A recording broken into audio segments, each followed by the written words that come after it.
People have different opinions when it comes to artificial intelligence. Personally, I have a pretty optimistic viewpoint on AI because throughout my study and my work experience, I have been able to witness how AI can help people to leverage their finite resources like time and energy so that they can quickly get over with the 80% the redundant task that they have to do in their work, in their daily life, and get straight to the 20% that actually matters, that makes a difference.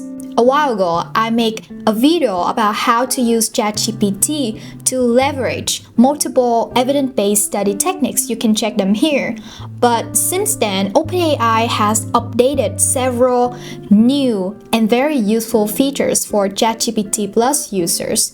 So today, I am going to share with you different ways that you can use these new features to boost your study productivity. OpenAI has updated the default GPT-4 model so that it now allows image upload. It's similar to the search with image feature on Google, and when this feature first came out, I've seen several articles about people using this feature also mainly for identifying objects in an image. However, that was not what I mainly used the chat with image feature for. What I personally use this feature for is for note transcription. So if you're like me and love to handwrite your note, then you may understand the hassle when it comes to exam times when you have to synthesize all of the materials from your PowerPoint slides, from your quizzes, from the handouts, and also from your handwritten notes.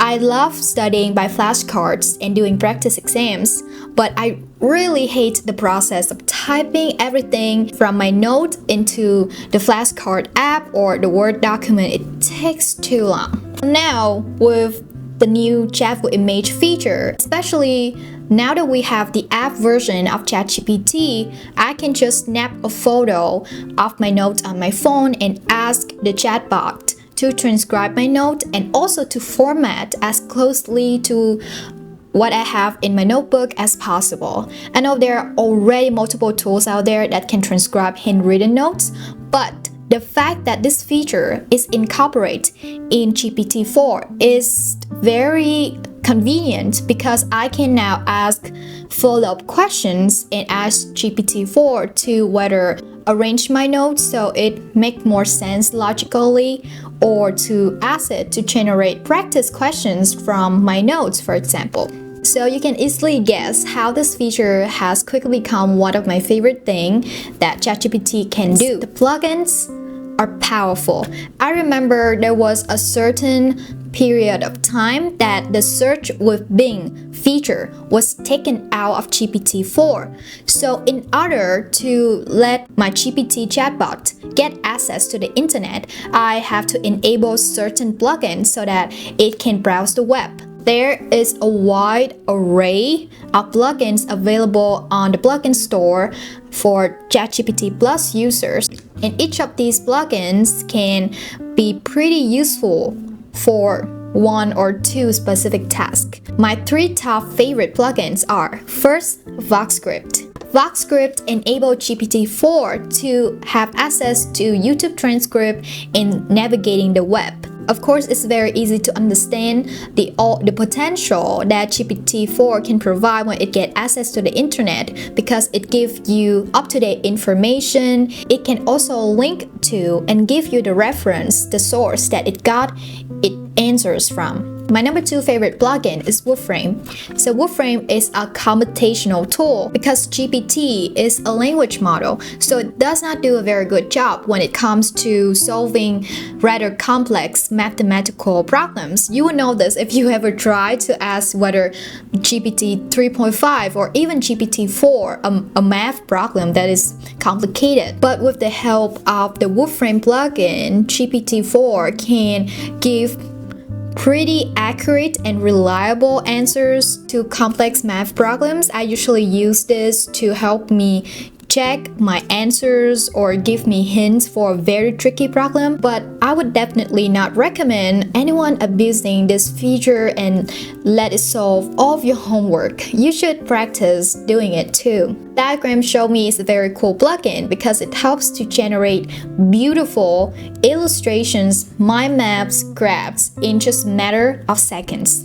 If you're a visual learner and really love learning with graphs and mind maps, then I will guess you have at least once tried to study for an exam, but actually spend most of your time searching through all of the course materials for information and spending way too much time on figuring out how to make the mind map pretty, the graphs look clean. With Diagram Shows Me, you can just quickly generate a mind map to study for your exam or use it as an illustration for your presentation, for example. There is a diverse array of plugins available for ChatGPT Plus users that you can choose from.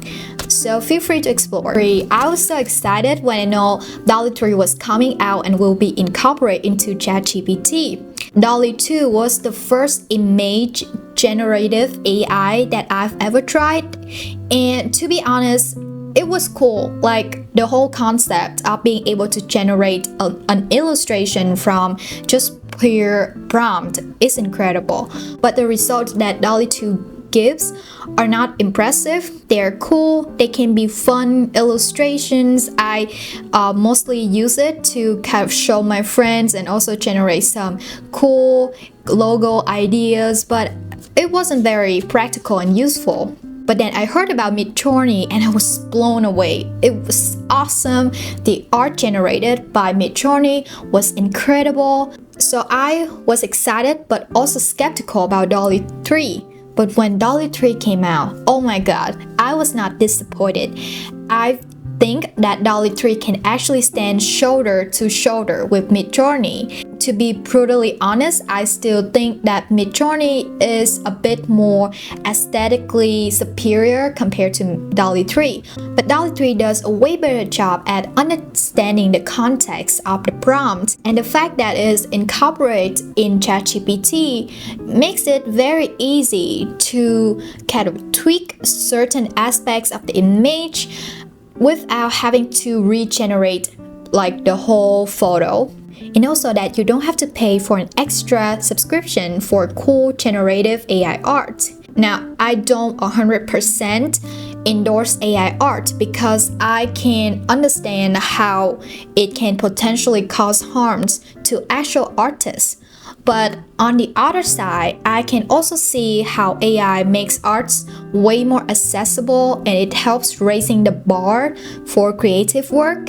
And I also think that at least at this point, AI art cannot reach the level of creativity and profoundness of real human art. The reason why I mentioned this feature because I can see how DALL-E 3 can be very useful for students or people who work in creative field. It can never be your final product because AI art are not polished and completed, but it can definitely help to streamline the creativity process, help you to visualize your product before you even start it, and it helps to lay the groundwork of your art. One of the features that made ChatGPT so revolutionary was the fact that it has contextual understanding, that it can remember what you have previously mentioned in the chat. But now, users can also add custom instructions so that it can remember your information, your details for every single chat. Now, I want to disclaim that you should not share too personal privacy information or sensitive or secretive data of your work.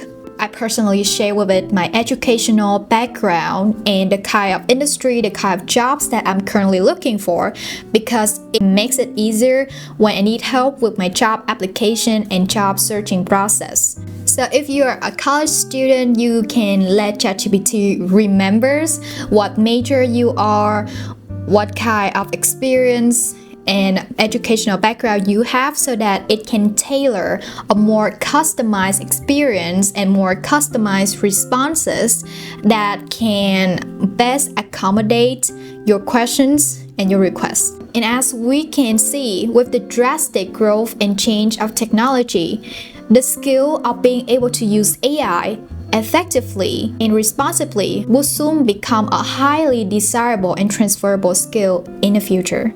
So have fun learning, and don't forget to subscribe so that we can keep seeing each other again in future videos.